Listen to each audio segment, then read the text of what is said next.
स्वागत आहे तुमचं मराठी ॲस्पिरंट या यूट्यूब चॅनलवर। मित्रांनो, आजच्या व्हिडिओमध्ये मी तुम्हाला आरआरबी एनटीपीसी एक minute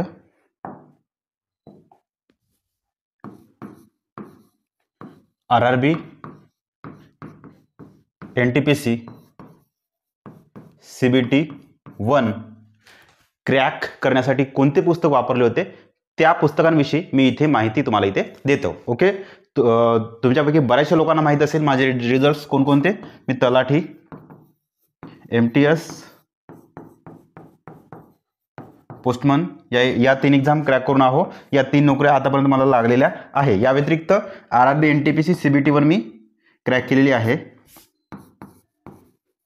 RRB NTPC CBT 1 crack करून सीबीटी 2 दिलेले आहे। कोणकोणती? लेवल 2, 3 आणि 5 या 3 सीबीटी 2 दिलेल्या आहे एनटीपीसीच्या। ओके, या व्यतिरिक्त मी एसएससी एमटीएस टियर 1 ही 2019 ची आहे भरती। ही पण 2019 ची भरती आहे। पेपर झाला होता 2021 ला सीबीटी 1 चा पेपर झाला होता आणि 2022 ला सीबीटी 2 चा पेपर झाला होता। ओके, आणि एसएससी एमटी चा पेपर मित्रांनो 2019 मध्ये झाला होता। ही पण टियर 1 क्रॅक केली होती, ही पण टियर 1 क्रॅक केली होती। त्यावेळेस टियर 1 टियर 2 होतं। आता एसएससी एमटी चा फक्त टियर म्हणजे एकच एक्झाम होते। ओके, झाला। आणि आरआरबी एनटीपीसी आता पण टियर 1 टियर 2 राहते। इथपर्यंत गोष्ट क्लिअर आहे। तर मी एवढ्या एक्झाम क्रॅक केले होते। आता ही आरआरबी एनटीपीसी सीबीटी 1 क्रॅक करण्यासाठी मी त्यावेळेस कोणते पुस्तक वापरले होते ते तुम्हाला सांगतो। ओके, आणि मला मार्क्स किती भेटले होते? 75.59, जवळपास 6 म्हणू शकता, 60 म्हणू शकता। 75.6 जवळपास 76च्या आसपास मार्क मला तिथे भेटले होते। हा माझा नॉर्मलाइज स्कोर होता। माझा पेपर झाला होता 3 मार्च 3/3/2021 या डेला पेपर झाला होता। ठीक आहे, शिफ्ट मला वाटते दुपारची शिफ्ट होती वाटते, सकाळची शिफ्ट नव्हती, सेकंड की थर्ड शिफ्ट होती। ठीक आहे, सेकंड शिफ्ट असेल बहुतेक, हो सेकंड शिफ्ट होते वाटते। ओके, डेट मला आठवते, शिफ्ट नाही आठवत, हो सेकंड शिफ्ट आठवते थोडंफार। चला, तर आरआरबी एनटीपीसी सीबीटी 1 क्रॅक करण्यासाठी मी कोणते पुस्तक वापरले होते जेणेकरून माझी एक्झाम क्रॅक झाली याविषयी तुम्हाला इथे माहिती देतो। ओके, चला, पहिलं पुस्तक आहे मित्रांनो मॅथ्स। ठीक आहे, आता बघा, मी ॲड यायच्या आधी म्हणा क्या प्रॉपरली सीबीटी 1च्या सीबीटी 1चा म्हणजे अभ्यास चालू करायच्या आधी मॅथ्ससाठी पहिले सतीश वश्य सरांचं पुस्तक वाचून होतो। सरांचं पुस्तक वाचून होतो जे की मराठी मीडियम मधून आहे। ओके, मराठी मीडियम मधून आहे, मराठी माध्यम। ठीक आहे, या व्यतिरिक्त आता हे तर पहिलं वाचून होतो। प्रॉपरली सीबीटी 1 साठी आरआरबी एनटीपीसी सीबीटी 1 साठी प्रॉपरली असं कोणतं मी पुस्तक वाचलं तर ते आहे RS अग्रवाल सरांचं,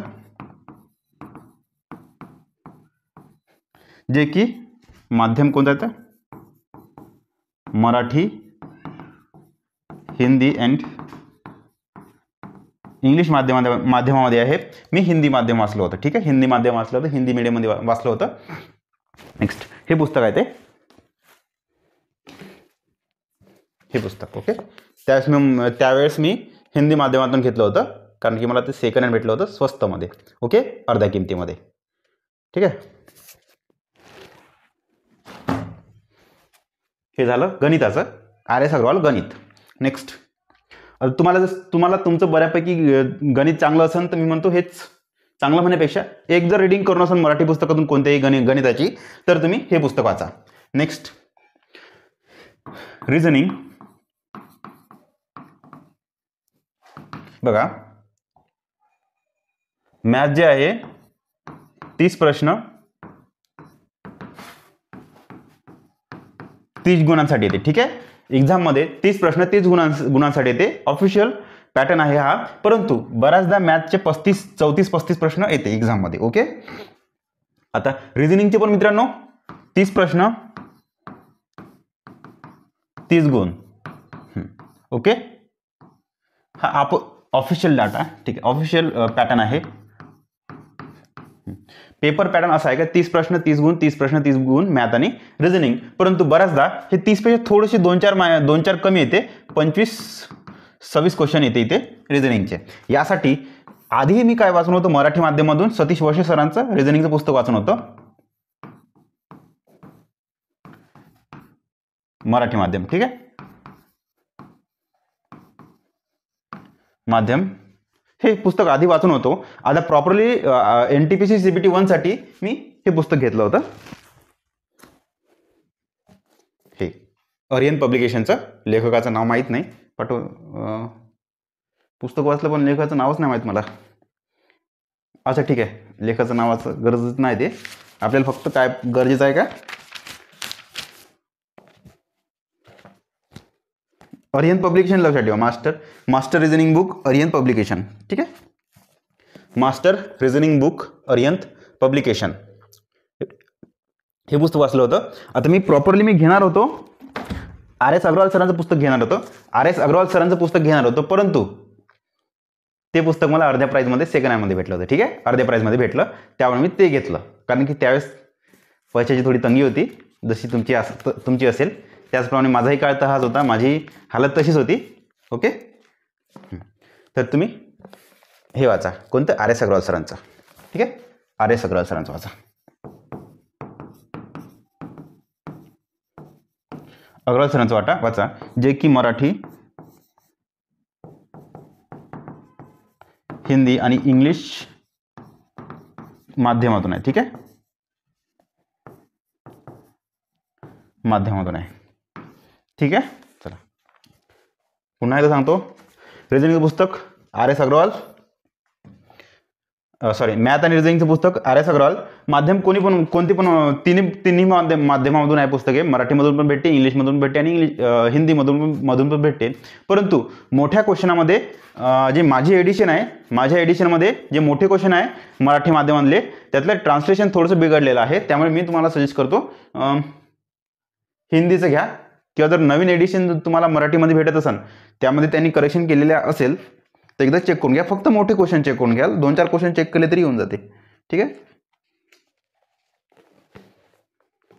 100 क्वेश्चनपैकी अंदाजे 2-3 क्वेश्चन आहे जे मोठे क्वेश्चन, थोडं ट्रान्सलेशनमध्ये थोडंफार गडबड झाली आहे क्वेश्चनमध्ये. ओके, मराठी मीडियममध्ये पुस्तकातल्या.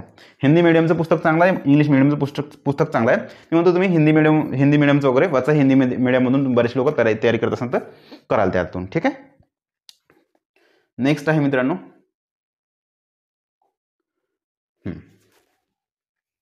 GK.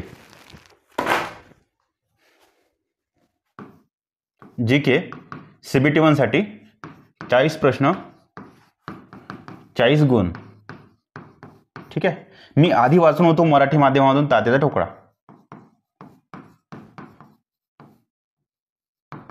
ठीक आहे, आधी वाचून होतो आणि नंतर वाचलं होतं ल्युसंटचं पुस्तक, ल्युसंट GK. ठीक आहे, एक मिनटं, हे पुस्तक आहे ल्युसंट GK, जे की हिंदी आणि इंग्लिशमधून आहे, मराठीमधून पुस्तक नाही आहे. ओके, हिंदी आणि इंग्लिश माध्यम, हिंदी अँड इंग्लिश माध्यम, हे तर मराठी माध्यम आहेच आपलं. ठीक आहे, एकंदरीत पाहता पुन्हा सगळ्यांना सांगतो, मॅथ, रिझनिंग आणि GK हे पहिले एक मराठी पुस्तक वाचून होतो मी, सतीश वशे सरांचं, म्हणजे आधी वाचून होतो. आणि प्रॉपरली NTPC साठी कोणतं पुस्तक वाचलं तर ते आहे RS अग्रवाल सरांचं. ठीक आहे, रिझनिंगसाठी पण मी म्हणजे मराठीमधून पुस्तक वाचून होतो आणि हे हिंदीमधून वाचलं होतं मी. ठीक आहे, हिंदीमधून वाचलं होतं. त्यानंतर हे पण सतीश वशे सरांचं मराठी माध्यमातून सतीश वशे सरांचं वाचलं होतं.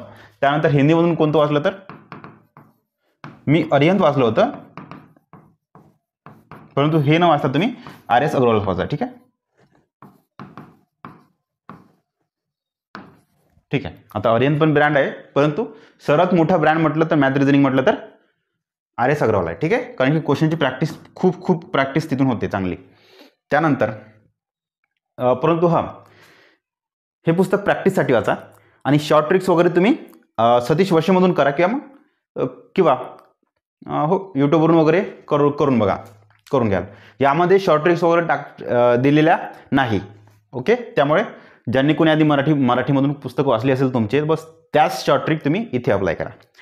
खास करून हे 2 पुस्तकं म्हणजे जास्तीत जास्त प्रॅक्टिस बेस्ड आहे. ओके, नंतर जी केसाठी मित्रांनो पहिले मी तात्या वाचून होतो, जे के मराठी माध्यम होतं. इथे मी हिंदी पुस्तक वाचलं होतं, कोणतं तर ल्युसेंटचं.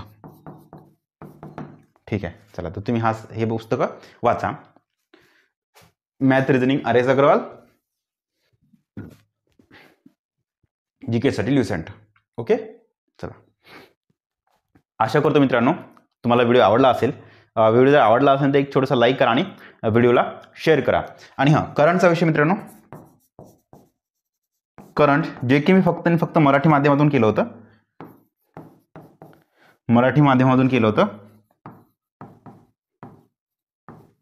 अभिनव पब्लिकेशनचं. ठीक आहे, अभिनव पब्लिकेशन, त्याला आपण अभिनव इयरबुक म्हणतो. वार्षिक केलं होतं अभिनव पब्लिकेशनचं इयरबुक, BOOK इयरबुक. ठीक आहे, इत्यादी गोष्टी तुम्ही वाचा आणि तयारी करा. Okay, thank you. आणि हां, व्हिडिओला शेअर करा. थँक्यू.